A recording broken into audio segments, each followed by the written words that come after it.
Bueno, buenos días a todos. Muchas gracias al comité organizador por invitarme, especialmente a José Miguel, a la doctora Valdés, a la que conozco hace muchísimos años. Ya sé que este meeting estaba previsto para el año 21, que la pandemia nos lo quitó de golpe y realmente es un placer inmenso poder estar aquí otra vez con todos vosotros, poder interaccionar, poder estar en persona para hablar de hígado, que es lo que en este caso nos compete y nos gusta.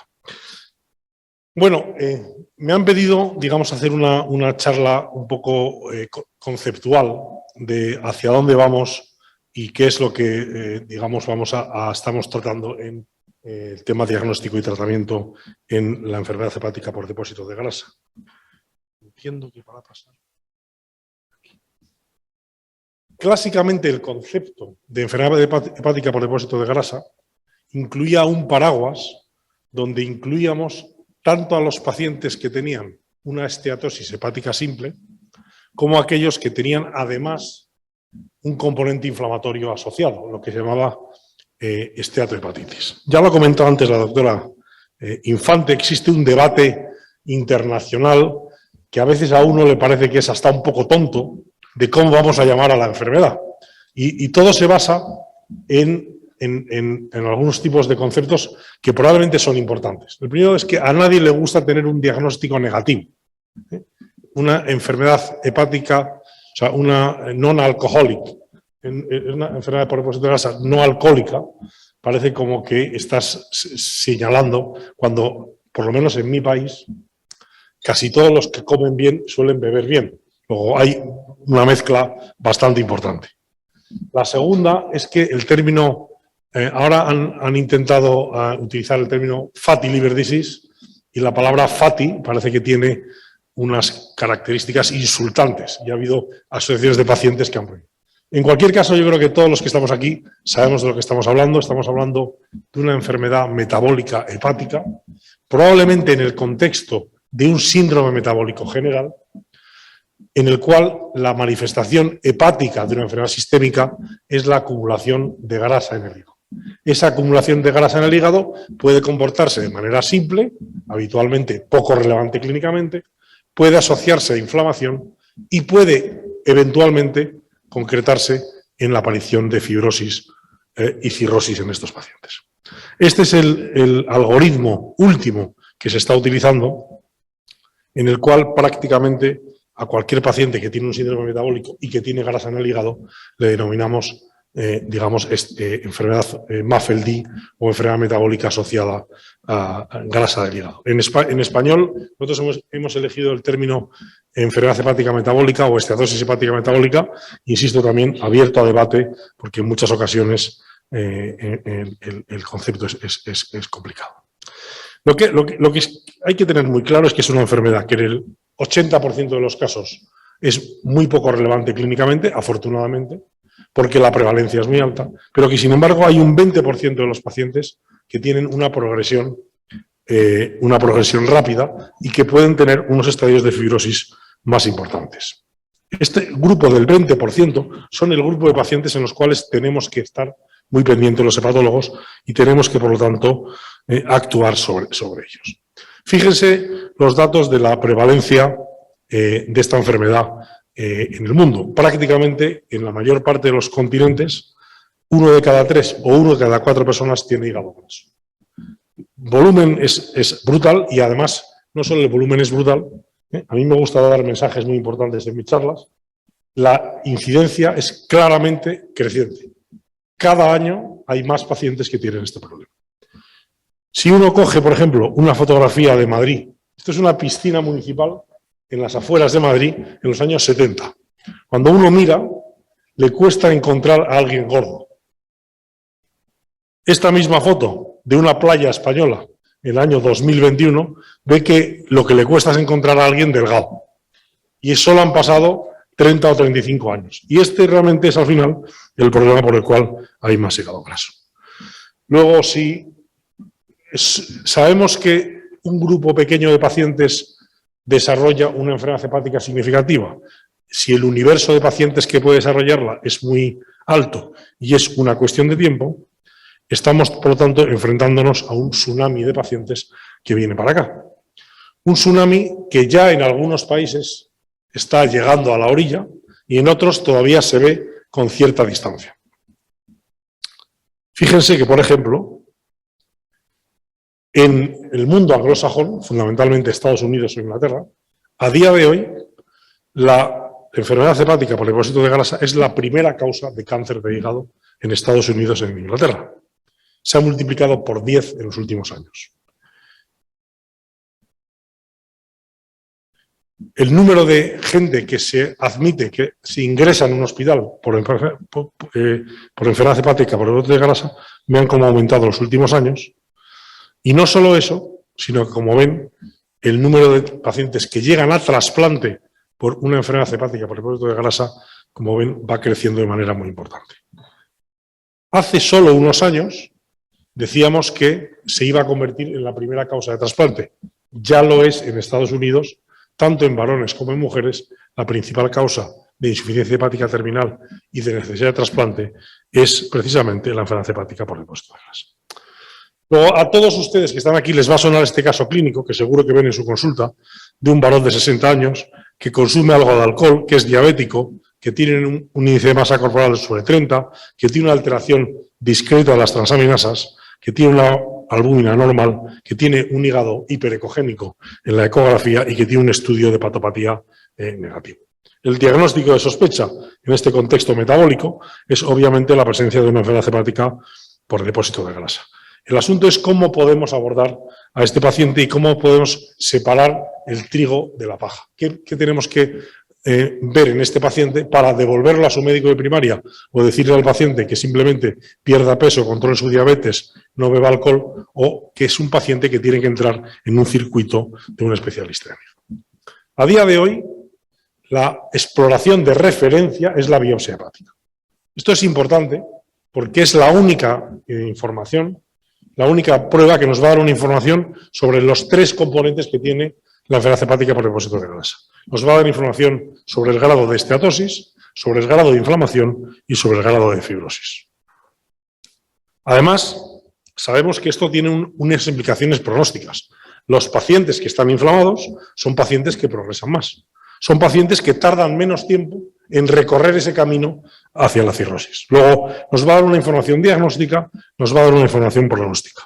Y lo que es más importante, va a ser capaz de detallar el estadio de fibrosis que tiene el paciente.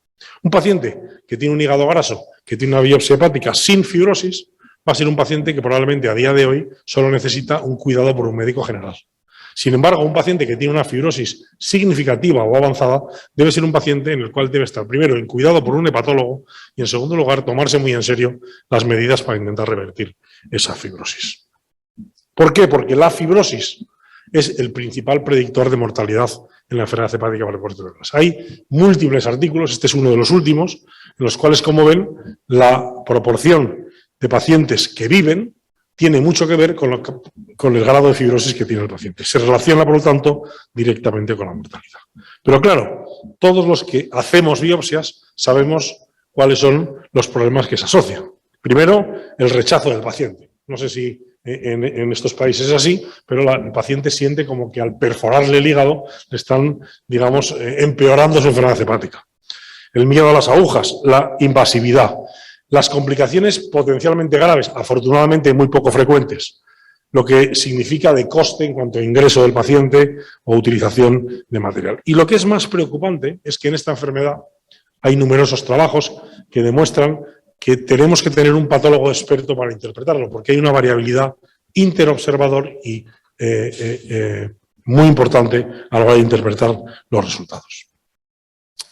Esto es lo que ha hecho, junto con la gran frecuencia o gran prevalencia de esta enfermedad, en la necesidad de utilizar métodos no invasivos. Métodos no invasivos, bien biológicos o bien de imagen, y entre los métodos más sencillos está la utilización de los métodos no patentados serológicos, fundamentalmente, en mi opinión, el FIB4 o el NAFLD Fibrosis Score, que, como ven, utilizan parámetros absolutamente clínicos y sencillos, como son las transaminasas, las plaquetas y la edad. Esto lo pueden tener ustedes en cualquier calculadora puesto y deben aplicarlo a todos los pacientes que vean ahí. Hay otros índices también que utilizan otros parámetros como el peso, la talla, como es el HSI o el Fatty Liver Index, también muy fácil de calcular. Yo habitualmente en mi consulta tengo un Excel en el cual tengo metido todas estas fórmulas de tal manera que automáticamente calculo todos los parámetros a los pacientes que veo. ¿Cuál es el problema de estos métodos serológicos? Pues el que les muestro en la diapositiva.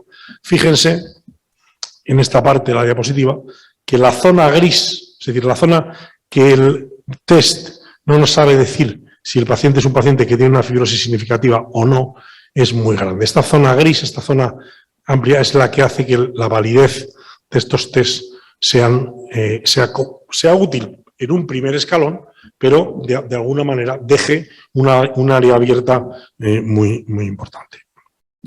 Por eso hemos trabajado en este score, que intenta mejorar un poco los scores, digamos, un poco no patentados, perdón, que es el EPAMED Fibrosis Score, que es el score que está a su disposición en la página de la AEH de manera gratuita y que incluye edad, sexo, resistencia a la insulina, AST, albúmina y plaquetas. Y es un índice que quizás es un poquito más eficaz en la detección de fibrosis hepática significativa que los índices patentados y realmente solo utiliza la insulina como uno de los valores a utilizar aquí. Nosotros hemos hecho un estudio que hemos publicado este mismo año en Digestive Liver Disease, en el cual cogimos a 1000 pacientes diabéticos de nuestra área, a los cuales les aplicamos todos los criterios y como ven, el resumen es que casi todos los medios serológicos son bastante parecidos y la mejor estrategia es combinarlos. Vamos a tener, por lo tanto, mejor información si somos capaces de combinar el FIB4 con el EPAMED Fibrosis Score, el FIB4 con el NAFLD Fibrosis Score y tener una idea de lo que le está pasando a este paciente. Es muy barato, gratuito de hecho, y está a disposición de todos ustedes en cualquiera de las páginas de la sociedad. El segundo test que utilizamos habitualmente en mi país es la elastografía hepática. La elastografía hepática nos da información sobre fibrosis a través de la medida en kilopascales y sobre el CAP, y es una técnica absolutamente establecida y, en mi opinión, o en nuestra opinión, a la hora de valorar a estos pacientes. Esto es un estudio inglés publicado en 2019, el cual establece los puntos de corte del FibroScan para F2, para F3 y para F4, basado en una serie de 450 biopsias con las hechos en Inglaterra. ¿Y qué ventaja tiene sobre los test serológicos? Pues de nuevo, como ven en esta parte de aquí de la diapositiva, el área gris que tiene es bastante más pequeña. De tal manera que si sumamos los test serológicos en primera instancia y en una segunda instancia la realización de una elastografía, vamos a poder casi filiar al paciente de una manera bastante razonable. Eso es lo que hemos sugerido en este consenso de la Asociación Española para el Estudio del Hígado, que se ha publicado este mismo mes, en el cual sugerimos que hacer screening de enfermedad hepática por depósito de grasa, no en población general, sino en pacientes de riesgo, todos los pacientes que tienen enfermedad síndrome metabólico, diabetes tipo 2, una enfermedad inmunomediada. En estos pacientes se hacen índices no invasivos para descartar fibrosis no avanzada, fundamentalmente FIB4 o NAFLD Fibrosis Score, y a aquellos pacientes que están en zona intermedia, o sea, en zona indeterminada o en zona alta, se les hace un segundo test. Nosotros en España hemos recomendado la elastografía porque es el más extendido, pero podría utilizarse también el test serológico de ELF, que es un test de Siemens, que nos permite de alguna manera diferenciar al paciente que tenemos que derivar a la consulta o el paciente que tenemos que mandar a la esta. Voy a dar unas pequeñas ideas sobre el tratamiento, unas ideas, insisto, generales. Ya les digo antemano que tenemos una situación ahora un poco bastante complicada. Este es el pilar del tratamiento, dieta y ejercicio físico. Cosas importantes en la dieta. La dieta, después de muchas disquisiciones, lo importante es que el paciente pierda peso. Y da igual qué tipo de dieta haga. ¿Es verdad que la dieta mediterránea es mejor? Pues sí, es verdad. ¿Es verdad que obtiene mejores resultados?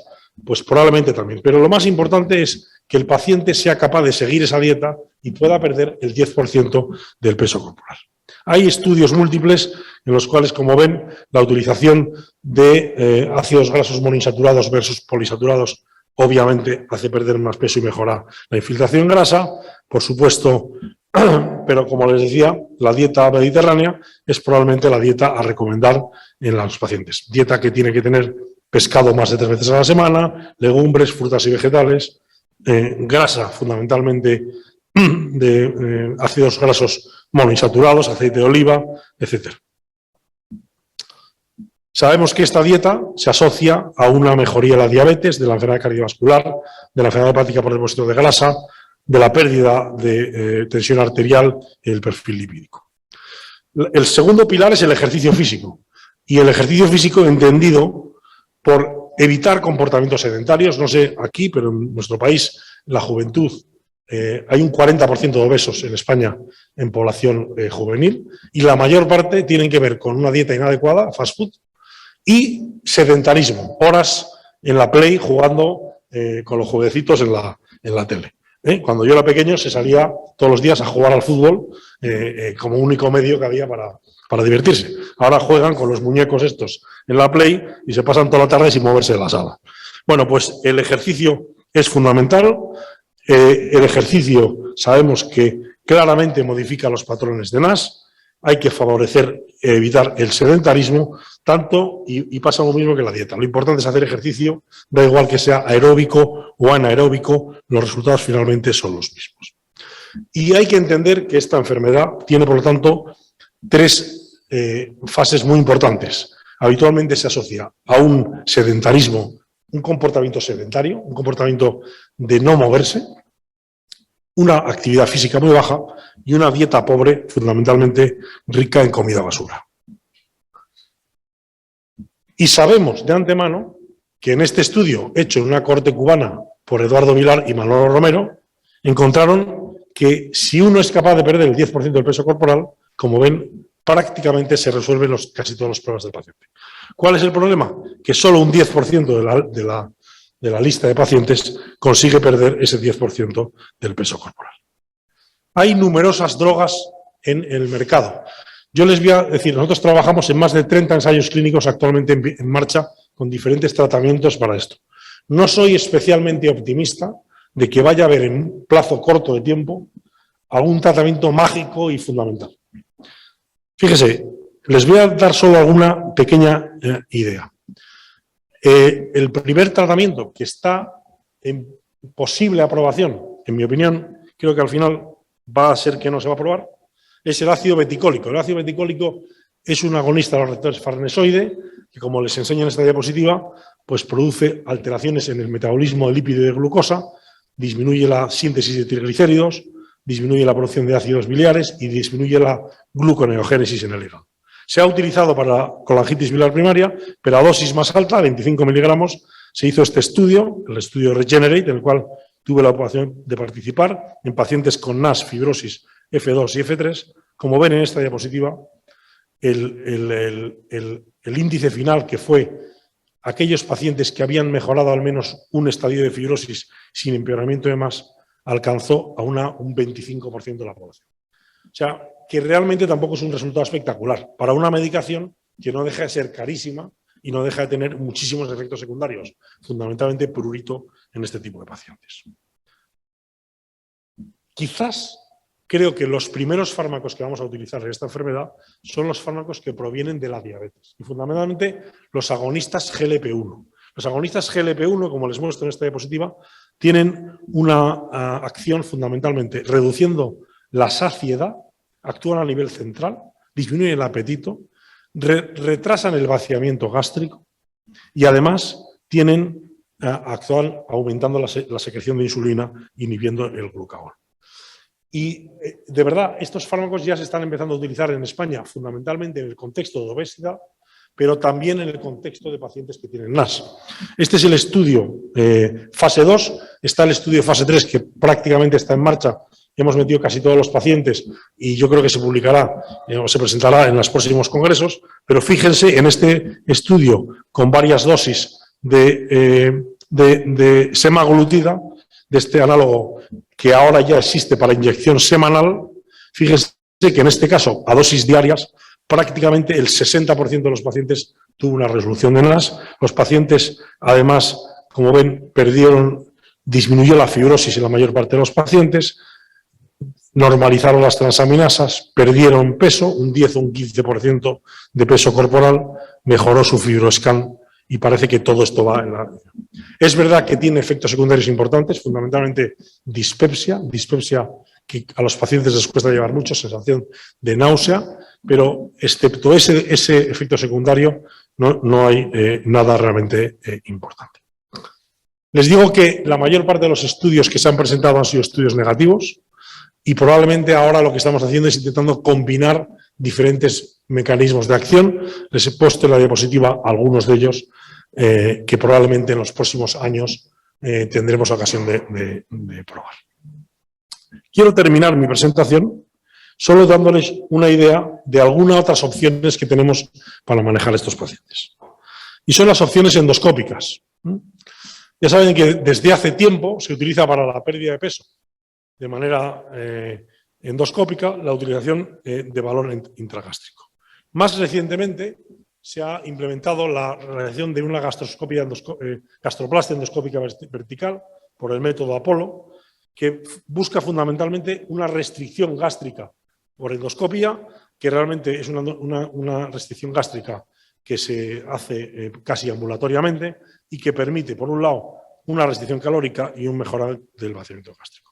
Esto fue lo que nos planteamos en este estudio que hemos mandado ahora a publicar, que se presentó en el Congreso Europeo el año pasado, en el cual en un grupo de pacientes hicimos un ensayo clínico doble ciego controlado, haciéndoles una intervención con una gastroplastia a algunos pacientes y a otros con dieta solo, y como ven, en este caso los resultados fueron espectaculares. Más del 80% de los pacientes con la gastroplastia vertical perdieron peso. Los pacientes que perdieron peso, como ven, perdieron hasta casi un 20% de su peso corporal y mantuvieron un año y medio más tarde hasta un 12% del peso corporal perdido. Normalizaron las transaminasas, normalizaron todos los parámetros lipídicos y, como les veo aquí en esta diapositiva, se produjo una mejoría de todos los parámetros de la biopsia que se hizo antes y después. Una biopsia antes y otra después, resolución de fibrosis, resolución de inflamación, resolución de estatosis. Por lo tanto, podría ser que esta intervención endoscópica sirviera para algunos tipos de pacientes que tengan obesidad y enfermedad hepática por depósito de grasa, sin olvidar lo que ocurre con la cirugía bariátrica, que es una cirugía también óptima para pacientes que tengan un índice de masa corporal por encima de 40. Así que probablemente, y esta es mi última diapositiva, o mi penúltima diapositiva, quizás haya que pensar que la dieta vale para algunos pacientes. Para los pacientes en que la dieta no vale, mientras no haya drogas, la endoscopia puede ser alguna alternativa en pacientes con un IMC menor de 40 y en aquellos por un IMC mayor de 40, la cirugía bariátrica ha demostrado que resuelve el NAS y baja la tasa de fibrosis en estos pacientes. Así que intento haber podido en este rato que he tenido contarles cómo creo que se debe aproximar de manera no invasiva al paciente con enfermedad hepática por depósito de grasa y cuáles son los nuevos tratamientos de tipo farmacológico y endoscópico que podemos utilizar en estos pacientes. Y muchas gracias por su atención.